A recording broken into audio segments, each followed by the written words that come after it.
Shalom saudaraku yang terkasih di dalam Tuhan kita Yesus Kristus. Kembali lagi bersama dengan saya, Owen Ricky Gosal. Dalam kesempatan ini, saya membuat video ini bukan karena kebencian, bukan karena sakit hati, atau bukan karena mau mencari sensasi. Tetapi bagi saya diskusi-diskusi teologis itu dapat menolong kita untuk mengerti kemurnian, ajaran Kristen, dan keimanan Kristen. Saya kurang setuju dengan pernyataan bahwa Yudas itu masuk surga, seperti yang dikatakan oleh Pak Rudi Yohanes. Saya tidak mengambil semua videonya, tapi kita lihat potongan-potongan yang saya mau tanggapi. Dua ya. Yang pertama, bahwa di Matius 19 ayat 28 itu sudah dikatakan, aku dan kamu tidak makan minum lagi sampai kerajaanku akan datang, bahwa aku akan duduk di atas tahta untuk menghakimi 12 suku Israel. Dan itu juga diulangi di Lukas 22 ayat 30. Kalau kalian bilang Matius 19 ayat 28 itu karena ada orang banyak, bisa untuk orang banyak, oke. Tetapi Lukas 22 ayat 30 itu hanya untuk orang di dalam ruangan itu. Kamu sekalian, bahwa kamu akan makan dan minum semeja dengan aku di dalam kerajaanku, dan kamu akan duduk di atas takhta untuk menghakimi ke-12 suku Israel. Paham nggak kalimat ini apa maksudnya? Oke, nah yang kedua, apa alasan Petrus masuk ke surga? Sebelum Yesus wafat, Yesus mengatakan apa?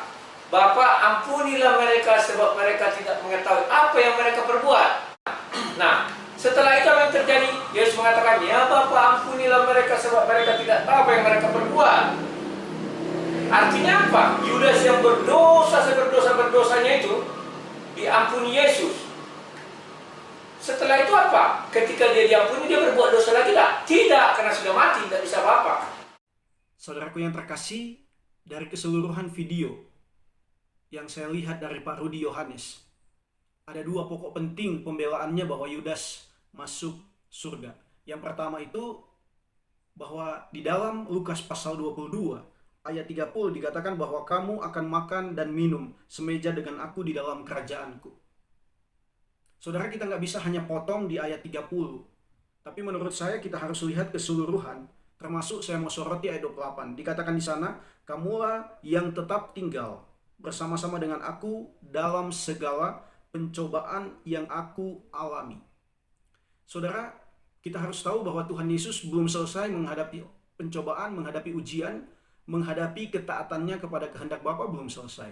Dia belum sampai pada puncak di mana harus disalib. Karena itu saudaraku ingat bahwa Yudas, dia tidak bersama-sama dengan Tuhan Yesus dalam artian dia tidak mengikut Tuhan Yesus dalam ketaatan sampai Tuhan Yesus naik ke kayu salib. Tetapi dia mengkhianati Tuhan Yesus padahal sudah diperingati oleh Tuhan Yesus. Jadi apakah bisa dikategorikan dia adalah orang yang terus-menerus bersama dengan Tuhan Yesus dalam pencobaan, dalam penderitaan, dalam sengsara yang Tuhan Yesus alami? Tidak. Melainkan dia yang menjual Tuhan Yesus. Memang murid-murid juga waktu penderitaan Tuhan Yesus hanya Yohanes yang menyaksikan sampai Tuhan Yesus mati di kayu salib. Tetapi ingat waktu Tuhan Yesus bangkit, mereka dipulihkan kembali oleh Tuhan Yesus hidupnya. Sehingga mereka memiliki pengharapan yang baru. Jadi saudaraku, kalau dikatakan Yudas masuk surga, kita harus tahu bahwa dia tidak bersama-sama dengan Tuhan Yesus dalam segala pencobaan yang Tuhan Yesus alami. Bahkan saudaraku, sebelum Tuhan Yesus menyampaikan di ayat 22, di pasal 22 ayat 30 ini, ayat 3 ternyata kita diberikan pengertian, dikatakan maka masuklah iblis ke dalam Yudas yang bernama Iskariot. Saudaraku, kalau ada roh Allah di dalam hidupnya Yudas, tidak mungkin iblis masuk. Atau saudara, tidak mungkin ketika iblis masuk, roh Allah tetap bersama-sama di dalam hatinya, nggak mungkin. Terang dan gelap tidak mungkin bersatu di dalam kehidupan seseorang. Jadi berarti saudara, hidup Yudas yang dikendalikan, dikuasai, dikontrol oleh iblis, memang dia tidak dikuasai oleh Roh Kristus atau Roh Allah. Jadi jelas saudara, karena kita harus tahu setiap orang yang diselamatkan, seperti apa yang Alkitab katakan bahwa di dalam hidupnya, ketika dia berkata percaya, dia pasti memiliki Roh Kudus. Ini saudaraku, ini yang pertama. Yang kedua, Pak Rudi Yohanes mengatakan bahwa Yudas diselamatkan karena Tuhan Yesus meneriakkan kata-kata pengampunan di atas kayu salib.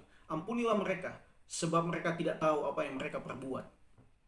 Saudaraku, pertanyaannya apakah juga pengampunan ini berlaku kepada Yudas? Tetapi bukan hanya sampai ke pengampunan, tetapi kepada orang-orang yang tidak tahu apa yang mereka perbuat. Tidak tahu bahwa ternyata Yesus adalah Mesias. Mereka tidak punya pemahaman yang benar-benar membuat mereka yakin bahwa Yesus Mesias, sehingga mereka melakukan kejahatan kepada dia. Karena imam-imam, saudara, pada saat itu menentang apa yang Tuhan Yesus katakan bahwa dia adalah Tuhan. Sehingga mereka mengajarkan juga kepada umat hal-hal yang bertentangan dengan apa yang Yesus ajarkan. Karena mereka merasa Yesus menjadi pesaing bagi mereka. Jadi saudaraku, apakah Yudas juga kurang memiliki pengetahuan berkaitan dengan Tuhan Yesus yang adalah Tuhan? Bahwa dia adalah Mesias? Tidak. Karena Yudas terus-menerus bersama-sama dengan Tuhan Yesus. Dan Tuhan Yesus terus memberikan pengajaran tentang siapa dirinya. Karena itu, sebelum dia mengakhiri hidup, dikatakan dia menyesal. Karena dia sadar apa yang sudah dia lakukan. Berarti dia punya pengetahuan. Berarti ampunilah mereka, sebab mereka tidak tahu. Berarti ini nggak berlaku sama Yudas. Karena dia sadar bahwa dia salah, berarti dia punya pengetahuan tentang siapa itu Tuhan Yesus. Ini saudaraku, jadi kesalahan Yudas juga. Dia mengakhiri hidupnya sendiri. Ini mengambil hak Tuhan. Karena itu saudaraku, menurut saya, Yudas pasti masuk ke dalam neraka atau mengalami kebinasaan yang kekal.